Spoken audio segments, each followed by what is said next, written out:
အားလုံးပဲမင်္ဂလာပါခင်ဗျာယနေ့တစ်ဆက်ပေးမယ့်ဇာတ်လမ်းလေးကတော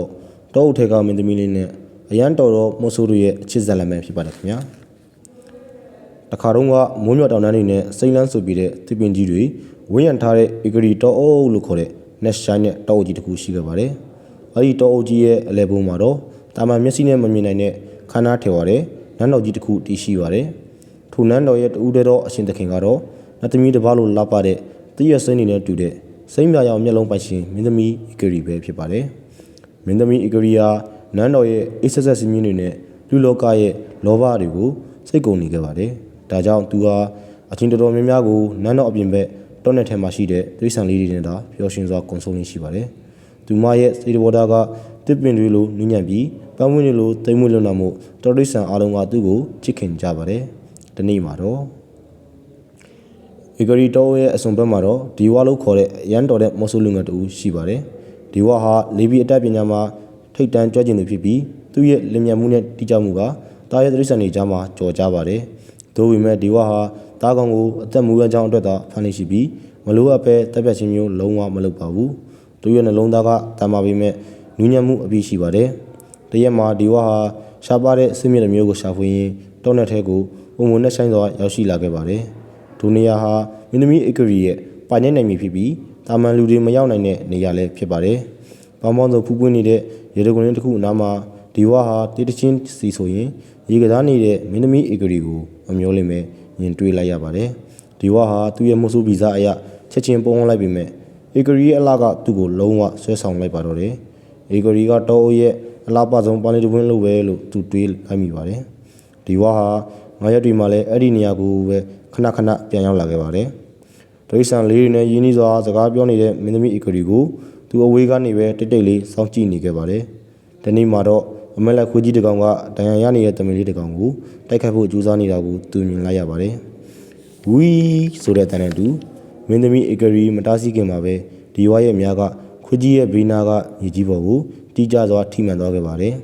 ။ခွေးကြီးလမ်းပြီးထွက်ပြေးသွားပါတယ်။မင်းသမီးဧကရီကသူမစီကိုများလာတဲ့လမ်းကြောင်းအတိုင်းလက်ကြည့်လိုက်တဲ့အခါတမာတဲ့မို့ဆိုးဒီဝါကိုမြင်တွေ့လိုက်ရပါတယ်။ရှင်မတူလဲဒီတော်တဲ့ကိုဘလို့ရောက်လာတာလဲဧကရီကစိုးရင်တကြီးမိလိုက်ပါတယ်။ဒီဝါကမြေပြင်ပေါ်ကမြားကိုကောက်ယူပြီးခေါင်းကုန်းကအယူသေးပေးလိုက်ပါတယ်။ကျွန်တော်မျိုးနာမည်ကဒီဝါပါဒီတော်အုပ်ဆုံးမနေပါတယ်ဒီတော်အုပ်ရဲ့လာပါမှုကြောင့်လမ်းမပြီးရောက်လာခဲ့တာပါဘသူကမှမနှောက်ယှက်ချင်ပါဘူးဧကရီကသူ့ကိုတီးရှာစိုက်ကြည့်လိုက်ပါတယ်သူရဲ့မျက်လုံးတွေမှာကျဉ်းနှံမှုနဲ့ယူသားမှုကိုသူမြင်လိုက်ရပါတယ်။မိုးဆိုးတယောက်ပေမဲ့သူရဲ့အကြည့်တွေကကြမ်းတမ်းမှုမရှိပါဘူး။ကျေးဇူးတင်ပါတယ်ဒီဝါ။တမင်လေးကိုကယ်ပေးလို့ပါ။အဲဒီနေ့ကစားပြီးသူတို့နှစ်ယောက်ဟာခိုးပြီးတွေ့ဆုံခဲ့ကြပါတယ်။မင်းသမီးဧကရီကနန်းတော်ထဲမှာသူမလေးလာခွင့်မရခဲ့တဲ့ကျင်ပကဘာအကြောင်းကိုဒီဝါစီကနေတီးခွင့်ရခဲ့ပါတယ်။ဒီဝါကလည်းဧကရီစီကနေတောအုပ်ဒီရဲ့နည်းနည်းတဲ့အလားတရားတွေကိုလေ့လာသိယူခဲ့ရပါတယ်။ဒီဝါရဲ့တာမာပြီးဂူးဆိုင်တက်တဲ့စိတ်တက်ကဧကရီရဲ့အခြေကိုရရှိခဲ့သလိုဧကရီရဲ့နူးညံ့မှုနဲ့တန့်စင်တဲ့စိတ်တက်ကလည်းဒီဝါရဲ့နှလုံးသားကိုဖန်ဆားနိုင်ခဲ့ပါတယ်။သူတို့ရဲ့အခြေဟာတောအုပ်ထဲကတစ်ပင်တွေလိုပဲအမြင့်တွယ်ခိုင်မာလာခဲ့ပါတယ်။ဒါပေမဲ့သူတို့ရဲ့အခြေဇလန်ကကြာလွတ်ဝဲမနေနိုင်ခဲ့ပါဘူး။တနေ့မှာတော့မင်းသမီးဧကရီရဲ့အဆောင်လျှောက်တော့ကပတင်ဘီယန်ကသူတို့ကိုတီးသွားခဲ့ပါတယ်။ဘီယန်ဟာနန်းတော်ရဲ့တစ္ဆာအရှိဆုံးသူဖြစ်ပြီးမင်းသမီးဧကရီကိုလူနေဘက်ကမို့ဆိုတူနဲ့ပေါ်သိနေတာကိုလုံးဝလက်မခံနိုင်ပါဘူးမင်းသမီးဒီလူမျိုးကကျွန်တော်မျိုးတို့ရဲ့နန်းတော်နဲ့မထိုက်တန်ပါဘူးသူကရာဇပလင်ကိုလိုချင်နေတဲ့လောဘသားပဲဖြစ်မှာပါဘီယန်ကအမျက်ဒေါသနဲ့ပြောလိုက်ပါတယ်ဧကရီကတော့ခေါင်းမမနဲ့ညှစ်ဆိုလိုက်ပါတယ်ဘီယန်သူကယိုတာပြီးတတိရှိရဲ့သူပါရှင်ဘာမှမသိပဲမဆွဆွဲပါနဲ့ဘီယန်ဟာမင်းကြီးစီသွားပြီးအဖြစ်အပျက်အလုံးကိုအစီရင်ခံပါတယ်မင်းကြီးလည်းဒေါသထွက်ပြီးဒီဝါကိုဖမ်းဆီးဖို့မဝင်ပေးလိုက်ပါတယ်ဒီဝါဟာအဆောက်အအုံတွေရဲ့တိုက်ခတ်ခြင်းကိုခံရပြီးမဲ့သူဟာအရန်တော်တဲ့မိုးဆိုးတူဖြစ်တာကြောင့်အားလုံးကိုရှောင်တိတ်ပြီးထွက်ပြေးလွတ်မြောက်နိုင်ခဲ့ပါတယ်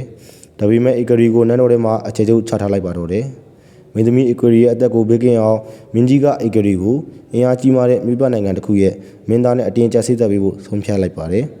မင်္ဂလာပွဲတက်မှတ်ပြီးတဲ့အခါမင်းသမီးဧကရီလည်းစိတ်တကြကမျောလင်းချက်မနေခဲ့ပါတယ်ဒီဝါဟာအခြေအနေကိုသိတဲ့အခါသူချီရတဲ့သူကိုကယ်တင်မှုဆုံးဖြတ်လိုက်ပါတယ်။သူဟာတမန်အဖြစ်နန်းတော်ကိုတိုက်ခိုက်နိုင်မှာမဟုတ်ဘူးဆိုတာကို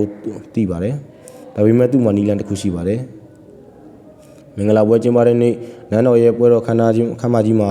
မင်းသားနဲ့အကရီတို့ဟာလက်ထပ်ပွဲအခမ်းအနားကိုစတင်နေပါပြီ။ရုတ်တရက်အခမ်းအနားရဲ့ပြိမတ်ကနေအချိန်ပြည့်ပြည့်နဲ့များတဲ့စဉ်ဟာမင်းသားရဲ့ရာဇပလင်ဝေကကြောက်တိုင်ကိုတိတိကျကျတွားရောက်ဆက်ဝင်သွားခဲ့ပါတယ်။ထိုများရဲ့အရင်မှာတော့စာလေးတစ်ခုချီထားပါတယ်။မင်းကြီးကအဲ့ဒီစာလေးကိုဖြေဖတ်လိုက်တဲ့အခါစာထဲမှာတော့မင်းသမီးအကရီရဲ့အချစ်ကိုရယူခြင်းဒီလိုအခမ်းအနားတဲ့ပွဲတော်တွေလည်းမဟုတ်ပဲတတိနဲ့ရယူရပါမယ်။မနက်ဖြန်နေထွက်ချိန်မှာတောင်ပေါ်ကကြောက်တုံးစီကိုလာခဲ့ပါမင်းသမီးရဲ့အတွက်ကျွန်တော်ရဲ့အသက်ကိုပေးဆက်ဖို့အသင့်ရှိပါတယ်ဒီဝမင်းကြီးရဲ့စေစံမင်းသားတို့ဟာဒီဝရဲ့ရည်မှုကိုအံ့ဩသွားကြပါတယ်မင်းကြီးလည်းဒီဝကိုမဆိုးတရားဖြစ်သဘောမထားတော့ပဲတတိရှိရဲ့သူရဲ့ကောင်တရားအဖြစ်ရှုမြင်လာပါတယ်နောက်နေ့မနေ့မင်းကြီးရဲ့အစောရှောက်တွေကတောင်ထိပ်ကိုရောက်တဲ့အခါဒီဝဟာသူတို့ကိုရေဝုန်းရင်ဆိုင်ခဲ့ပါတယ်ဒီဝဟာမြတ်တစင်းစီကိုအမားယုံမရှိပြစ်ခတ်နိုင်ခဲ့တာကြောင့်အဆောင်တွေကသူ့ကိုမထိနိုင်ခဲ့ကြပါဘူးဒါပေမဲ့သူဟာမင်းသမီးအကရီရဲ့ဖခင်မင်းကြီးကိုဘယ်တော့မှထိခိုက်အောင်မလုပ်ပါဘူးမင်းကြီးဟာဒီဝါရဲ့စွမ်းရည်တတိနဲ့အကရီပေါ်ထားတဲ့အချစ်စစ်ကိုနောက်ဆုံးမှာတော့တွေ့မြင်သွားခဲ့ပါတယ်မင်းကြီးကဒီဝါစီလျှောက်သွားပြီးဒီဝမင်းရဲ့မြားတွေကငါရဲ့စစ်တီတွေကိုရှုံးနေစေခဲ့တယ်ဒါပေမဲ့မင်းရဲ့နှလုံးသားကငါ့ကိုအောင်နိုင်ခဲ့တယ်ငါသမီးလေးကိုငါ့လိုတန်ဖိုးထားပြီးချစ်ခင်စောင့်ရှောက်နိုင်မယ်ဆိုရင်ငါမင်းတို့ကိုခွင့်ပြုပါမယ်ဒီဝါဟာချက်ချင်းဒူးထောက်လိုက်ပြီးမင်းကြီးကျွန်တော်မျိုးအသက်ထက်ဆုံးကောက်ွယ်စောင့်ရှောက်ပါမယ်လို့ပြောလိုက်ပါတယ်မင်းသမီးအကိုရီယာနန်းတော်ရဲ့ပြင်ပကနေဒီမြင်းကူကိုကြည့်ရင်မျက်ရည်ကျခဲ့ရပါတယ်သူမရဲ့တောအုပ်ထက်ကမဆိုးလေးဟာသူမအတွက်အရာကိုဆွလို့ပြတဲ့လူတစ်ယောက်ဖြစ်နေတာကိုသိလိုက်ရပါတယ်နောက်ဆုံးမှာတော့မင်းသမီးအကိုရီနဲ့မဆိုးဒီဝါတို့ဟာလက်ထပ်ခဲ့ကြပြီးတောထဲကနန်းတော်မှာပျော်ရွှင်စွာနေထိုင်ခဲ့ကြပါတယ်ဒီဝါဟာနန်းတော်ရဲ့အစောတပ်ဖွဲ့ကိုဥဆောင်သူဖြစ်လာခဲ့ပြီးမင်းသမီးအကိုရီယာလည်းတောအုပ်ရဲ့တဘာဝလာကိုထိန်းသိမ်းဆောက်ရှောက်သူဖြစ်ဆက်လက်တည်ရှိခဲ့ပါတယ်သူတို့နှစ်ဦးရဲ့အခြေဇလံကလူစစ်တန်ကစစ်မှန်တဲ့ချစ်ချင်းမြတ်တာတကားကိုပိတ်ဆို့ထားနိုင်စွာမရှိဘူးဆိုတာကိုတက်တည်ပြခဲ့တဲ့တာတကားတစ်ခုဖြစ်အေဂရီတောအုပ်မှာယနေ့တိုင်ရောစမတ်တွင်ကြံရစ်ခဲ့ပါတယ်အားလုံးကိုကျေးဇူးတင်ရှိပါတယ်ခင်ဗျာ